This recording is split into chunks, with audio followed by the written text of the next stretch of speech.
News Talk 1020 KDKA. Let's go live now to Iowa, where the tall corn grows and where college professors write interesting pieces for USA Today. Steve Winzenburg is the author of TV's Greatest Talk Shows, and he's also a professor of broadcasting at Grandview College in Des Moines. Steve, John McIntyre, how are you tonight? John, great to talk to you. Thanks for having me on. You bet.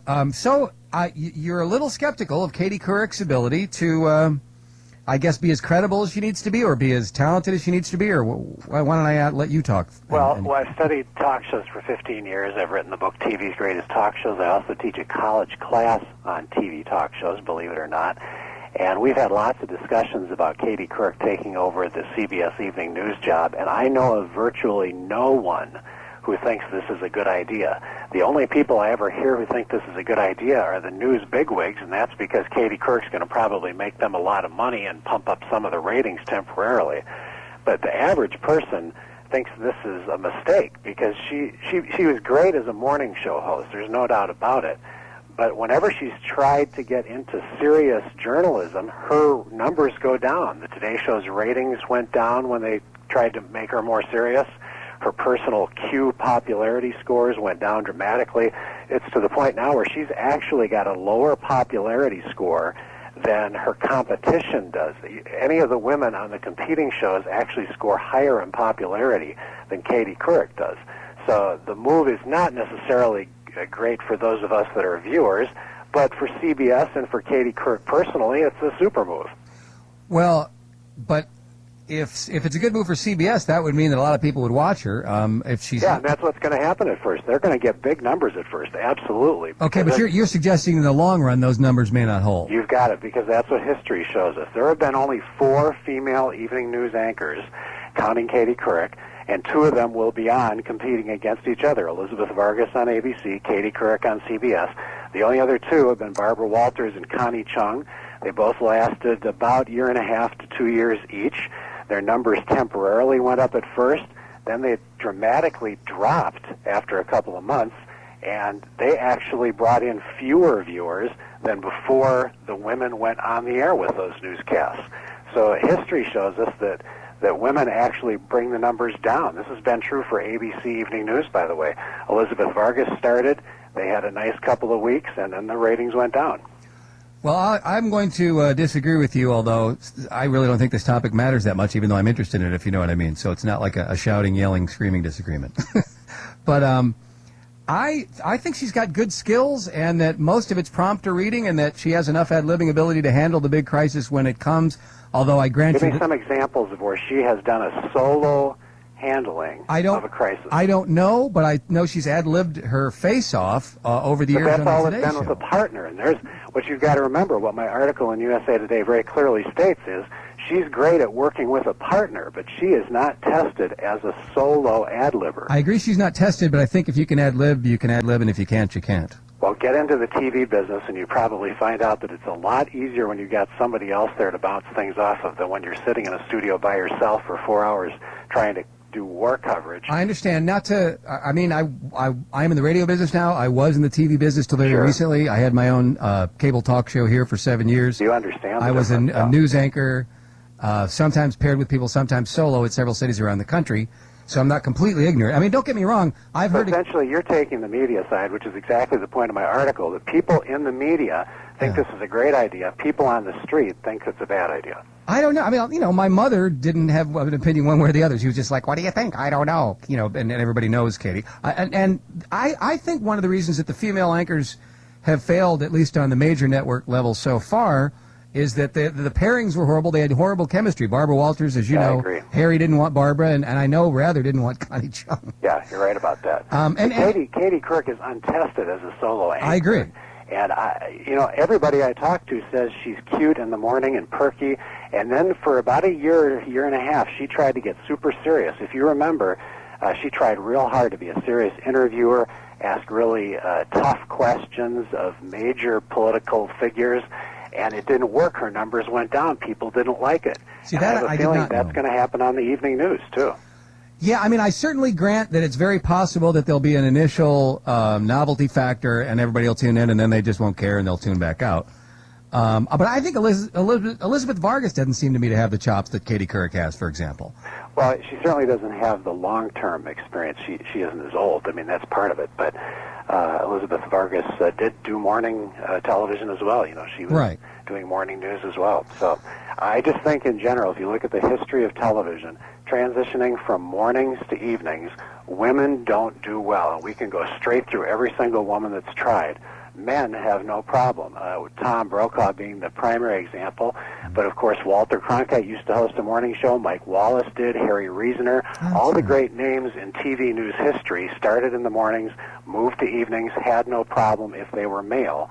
But females do have that problem. And maybe one aspect of this would be to talk about, is there sexism when it comes to I was just trying to break in with that very, very question. What do you think? Is there? Well, I mean, when it comes to the audience, it's just difficult when you've got to have an anchor who is sober. I call it almost funeral director-like. Is Katie drunk all the time, you think? I just think that we've got to have a female who would somehow reflect that. I rack my brain trying to think of what woman would have that serious approach. How about Diane Sawyer? Well, but she tried, and she has subbed many times, and she just hasn't gotten the numbers. The only one I could think of is somebody like a Leslie Stahl, maybe, from 60 Minutes. Yeah. You know, somebody who comes across as super serious, somebody you wouldn't want to cross, and she seems to have that approach. But she's not a big enough star, and CBS News wanted a star, and Katie is certainly going to bring that star power, and then also, of course, bring some more advertising dollars to CBS, at least temporarily. Yeah, I wouldn't want to cross Leslie Stahl. That's a good point. Right. She looks like she could just beat the crap out of you and leave you crying in the hallway. I actually like some of the CNN anchors. When you watch some of the CNN female anchors, they seem to know what they're doing. I know some people just think that they're pretty faces, but I don't know. Now, see, I don't. Who's Darren Kagan is okay. Yep, I like Darren Kagan. A lot of some of the others seem to me to be like adequate, but mildly airheaded. I was thinking particularly of Darren Kagan, and I thought if I had to pick one, I probably would pick her for the CBS Evening News because she has personal experience of having to go live for hours at a time by herself.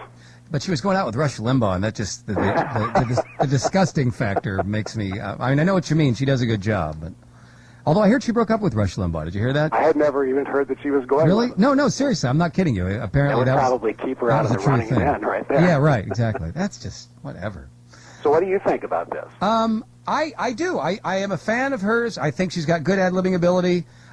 My one caveat is I've seen her on the NBC Evening News filling in occasionally, or the NBC Nightly News. Yep. And she tries to be so dour, to compensate for her perkiness that I totally agree with you. It almost, she needs to do that, and yet it ruins the Katie thing. Yep. Like, why am I watching Katie if she's looks sad and sour? I understand. That's exactly what my students say when we talk about her.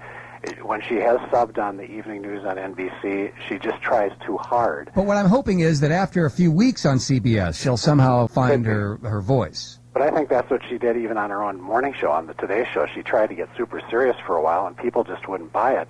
So about 6 months ago or so, NBC executives saw her scores dropping and told her to loosen up and start to chit-chat more and have more fun, and her scores started to gradually go back up, and the ratings, of course, went back up. Today almost lost the ratings there about 6 or 8 months ago, and now it's gradually gone back up because she's gotten a little bit looser. So that seems to be the opposite of what she's going to have to do at the CBS Evening News. By the way, what are, not to totally get on a different topic, but what are TV's greatest talk shows? You wrote a book about it? We actually put Johnny Carson at number one, The Tonight Show with Johnny Carson. Figures. At the top of the list. Basically, what I did is I went through all the different critical rankings and all the ratings and also longevity, and included people like Letterman, of course, because Letterman constantly wins the Emmy Awards and has all the critical praise. Regis's show, of course, because Regis has been on longer than almost anybody else. Oprah's got to be up there at the top. And then I also do a section on the worst talk shows of all time, which you could probably name some of those, like Chevy Chase and Magic Johnson and some of those. Yeah, Magic Johnson was horrible. Yeah. That might be the worst. Have you got the worst? Is there Yeah, we've got down here at the bottom of the list, right near the bottom, is Pat Sajak show. Do you remember that? Yes, I do. Yeah. CBS Late Night. Jenny Jones we put down there. Yeah. Morton Downey's show, which is hilarious to watch, but it was a disaster at the time. John McEnroe's recent cable talk On show. CNBC, that was very bad, yeah. And I was surprised at how bad it was. I actually thought he... Talk show host in history to actually have 0 ratings on some of his nights. I mean, he literally had zeros. And then at the bottom 2 are Magic Johnson and Chevy Chase. We put Chevy Chase at the very bottom of the list. Wow. All right, well, you can still get TV's Greatest Talk Shows, your book, at fine bookstores everywhere, I assume? Yep, and just go to Amazon.com, look it up there. All right, well, listen, I should phone you up a few weeks after Katie's been on the air if you and I are both still alive and on the planet and all that. That'd be great. I also have a book called TV's Greatest Sitcoms, too, so if you ever want to talk about that, I'd love to do that, too. You know what? Let me write that down. I will bother you about that. I like that. TV's Greatest Sitcoms. All right, well, listen, Steve Winzenburg from Grandview College in Des Moines, Iowa, thanks so much for talking to us tonight, and we'll see if Katie's got what it takes or, That's right. or just flounders miserably, and then you can feel superior, I guess. Thanks, John. Good talking to you. Thank you, sir. All righty.